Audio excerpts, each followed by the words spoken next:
Well, we're back at it. We started thrashing beans here this weekend. We kind of got going on Sunday, I guess. Opened up one of the fields on Saturday. We have just about right at 2,000 acres of beans to cut.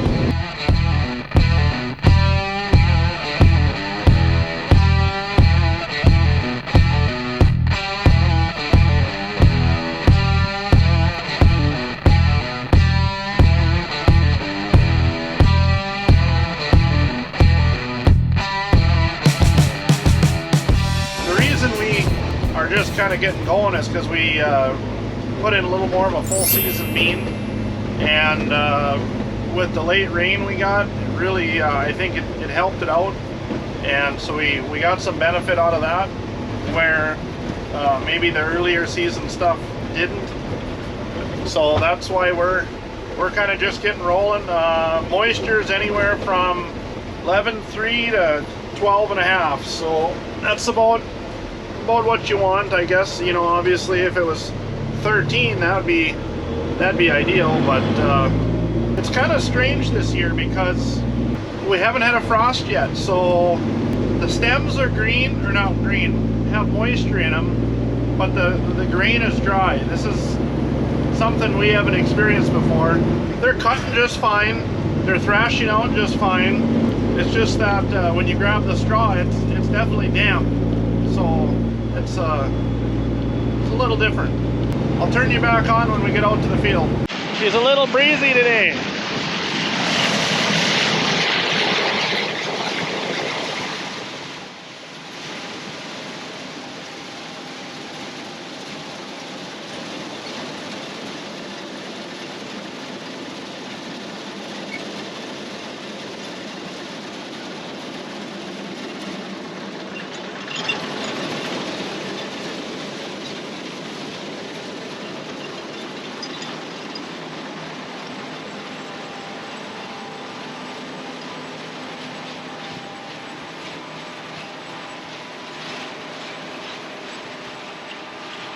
See what I mean about getting an even spread?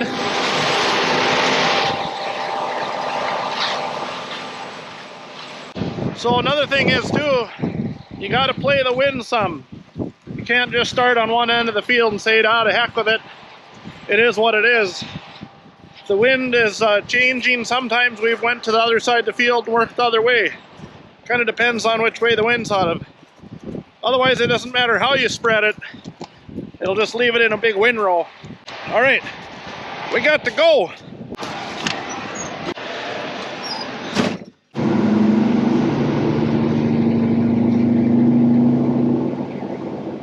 So that green stuff on the headlands, that's that mare's tail or whatever. It's kind of a waxy little Christmas tree looking thing. Pain in the butt. It doesn't really affect the yield, but it's kind of it's just a nuisance. It doesn't get very big, but I think tillage is about the only thing that kills that.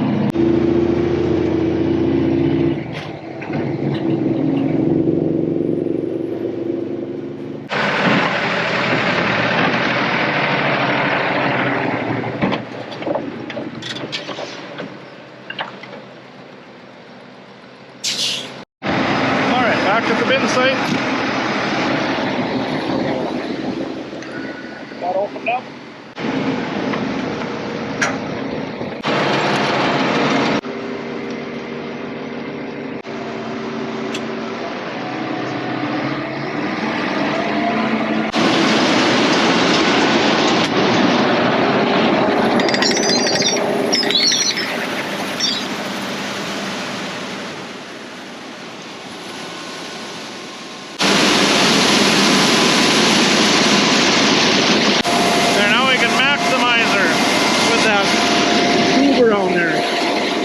That's just conveyor belting. Keeps the mess from falling all over.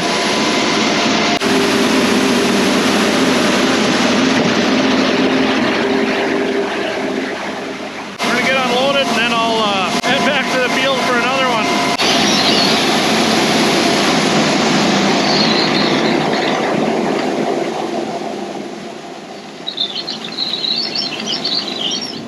I was told I had to take the camera in the combine here for a while.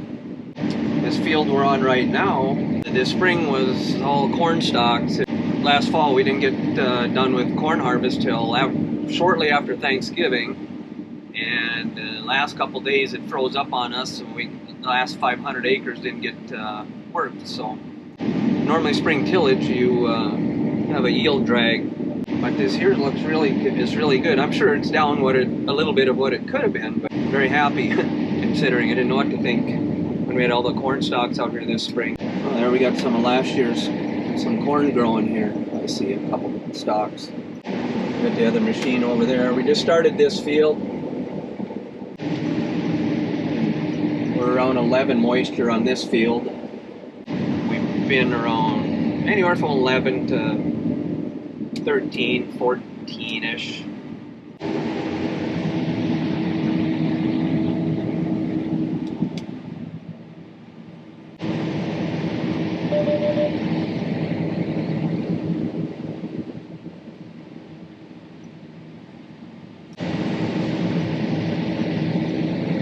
There's the one and only Steph.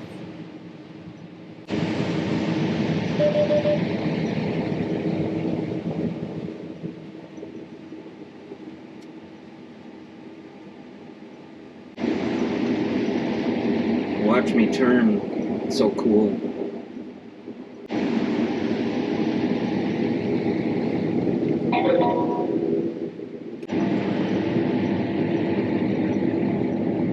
Out here we hit the auto, pick up our heading again, and away we go.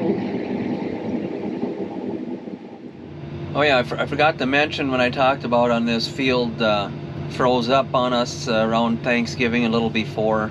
Normally early November you can kind of figure on shutting down as far as field work. Typically it's the ground's starting to freeze up by early November.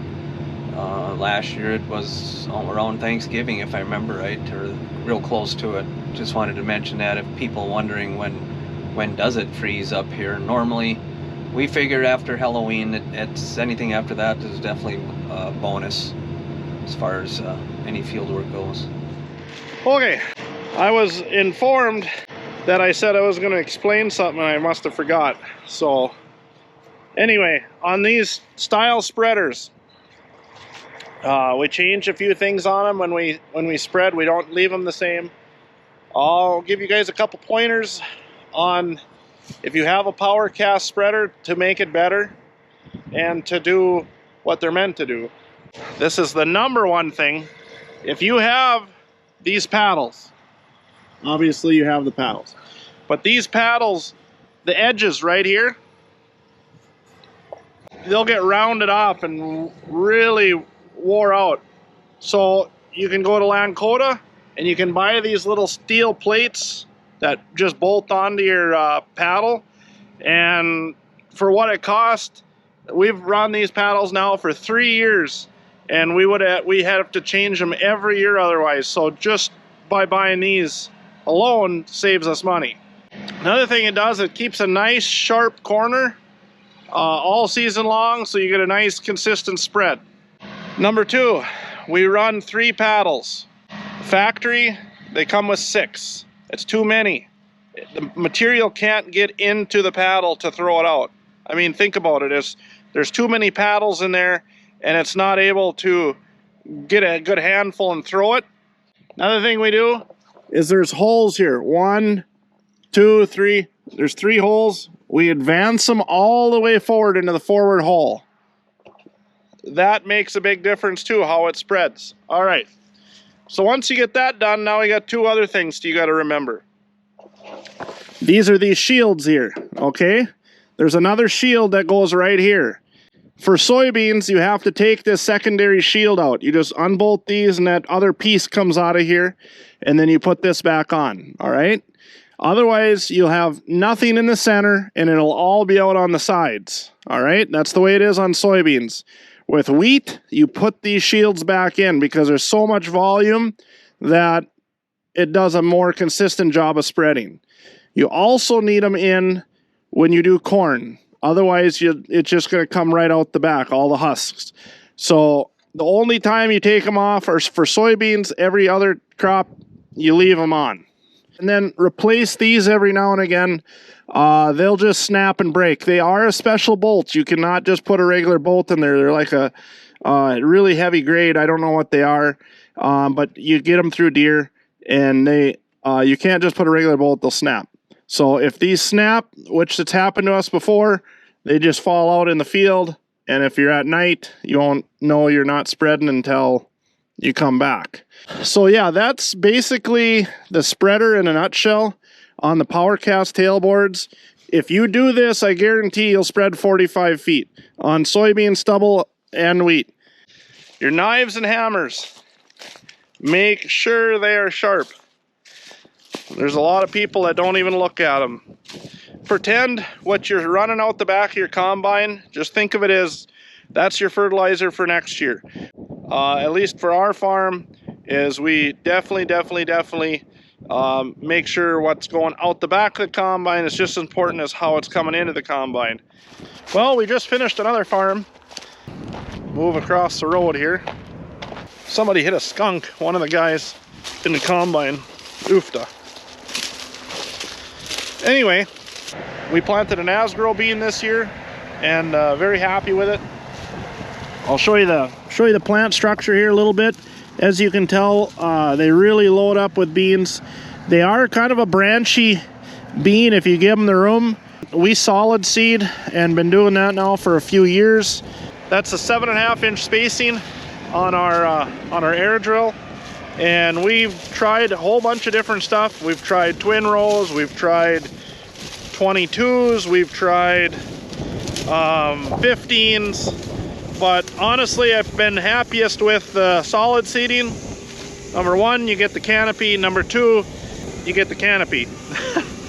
So, but with the canopy comes other challenges, white mold, other things that you got to manage through. So it's not for everybody. But up in this northern end, the solid seeding has been working. So anyway, I'll show you a little bit of Steph here.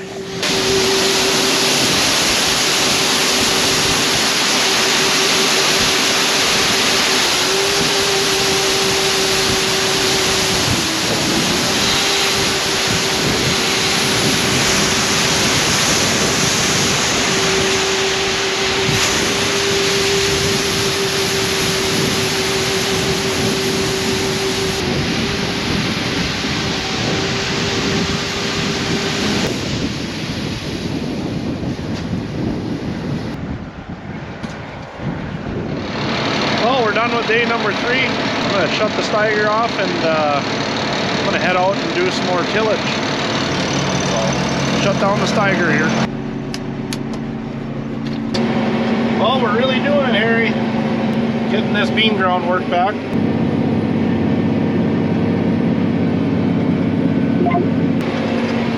There's our parameters.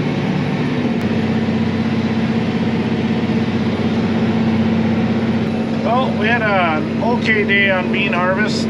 Got into some wetter beans. Had to slow down a little bit. We had to move, so didn't quite finish the farm we were on. But we're going to finish it up in the morning. And that's what we'll be doing the next few days. Hopefully we can, the weather holds and we can keep cracking away on them. Well, I think that's enough of that. It's like 10 to 11. Wind's blowing pretty good. Should be an early day for bean harvest again tomorrow. Dad was up bright and early and started tillage this morning. So I think we did I don't know, a couple hundred acres of just tillage between morning and evening here. Well, I'm out of here. Good night. Oh, another beautiful morning. It's a balmy 58 degrees. Kind of breezy from the west. Kind of cold, actually. It's not so bad if you're on the south side of the trail and kind of protected. But there's our first load for the day. There's Stephanie.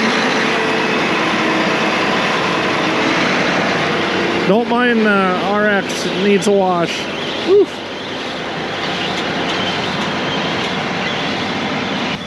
So Dad and Bull, they got rolling about 10:30 today. We try to get going about 10 o'clock every day, but it seems like there's always that one little thing that hangs you up. I think today there was a little O-ring on a hydraulic bank that Bull found that was leaking and kind of making a mess on his machine. So he had to get a little more oil and fix it, and he good to go this morning. So like I said, we've been pretty pleased with these these Asgrow beans. Oh, here's another shot to that residue. You can see it's even as can be.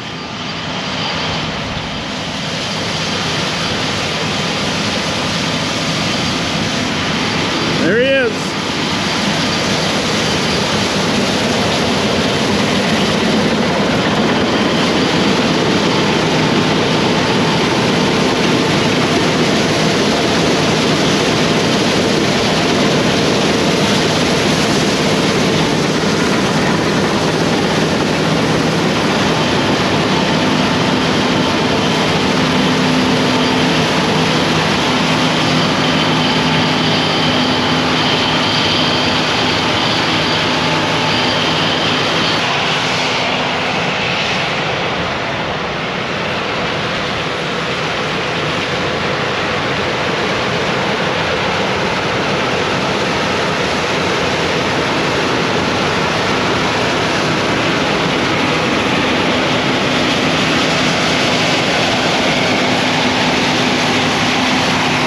Well, we just finished another quarter here. I'm gonna hook onto the header trailer, and Dad's gonna drop his header, and we're gonna move it to the next farm.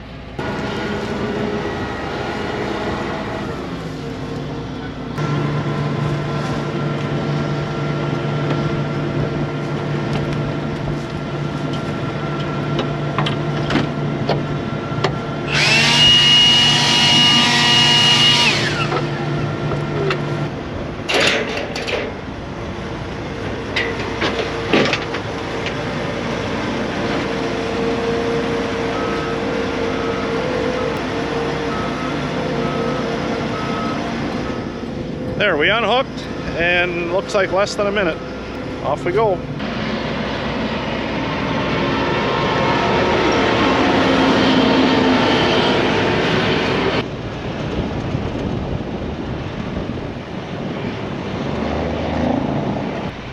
And Stephanie's gonna empty the rest of that cart in that truck, and then she's gonna head to the next field also.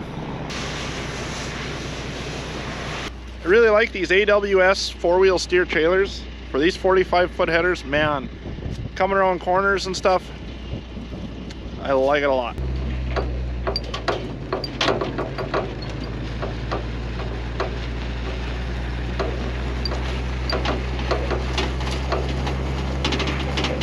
It's almost 1 o'clock. This was corn last year. It did get tilled last fall. I think it was the last field we were able to get worked before freeze up. Anyway, this second field, just getting it opened up and going. So I just need a little bit more, so I'm gonna grab what you got, maybe. okay, swung by, or I'll come and get it.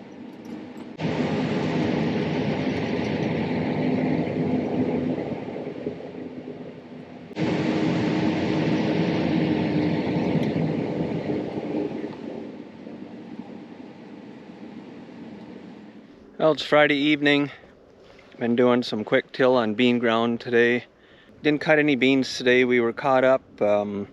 What's left out there right now is, or at least the closest stuff right now, is 15%. So being it's Friday, we're gonna give the guys the weekend off. We'll get caught up on a little more tillage and some other things, and hit her probably Monday, and hopefully we'll be down around that 13 range. We probably have about 800 acres left. Monday, Tuesday, Wednesday, we should be able to knock out, and hopefully we get switched over, maybe start some corn the end of the week next week. So anyway, looking forward to that. So anyway, it's Friday. Have a good evening. Go watch some football or something, huh? Over and out.